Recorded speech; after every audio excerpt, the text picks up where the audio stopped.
वालेकुम, क्या हाल है। उम्मीद है आप सब खैरियत से होंगे।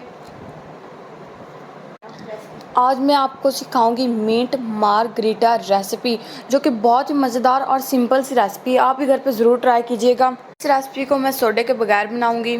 इसमें मैंने एक ब्लेंडर लिया जिसमें आधा कप शुगर ऐड की। अब मैं इसमें पुदीना 1 कप शामिल करूंगी।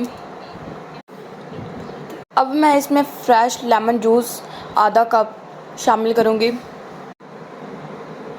अब मैं इसमें ढेर सारी बर्फ़ शामिल करूँगी। बर्फ़ को बड़े टुकड़ों में नहीं बल्कि छोटे छोटे टुकड़ों में काट कर इसमें शामिल करना है।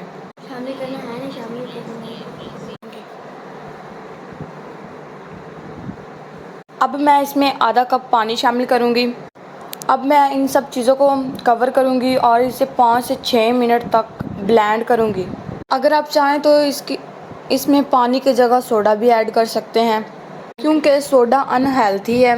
गर्मियों में मिंट मार्गरीटा का बहुत ज़्यादा इस्तेमाल किया जाता है। आप इस रेसिपी को घर में ज़रूर ट्राई कीजिएगा। सोडे के बगैर भी हमारा मिंट मार्गरीटा बहुत ही मज़ेदार तैयार होगा। अगर वीडियो आपको अच्छी लगे तो इसे लाइक ज़रूर करिएगा। अगर आप हमारे चैनल पर नए हैं तो हमारे चैनल को सब्सक्राइब करें। आज की रेसिपी तैयार हो चुकी है। आई होप आपको पसंद आएगी। आप इसे घर पे ज़रूर ट्राई कीजिएगा। अल्लाह हाफिज़।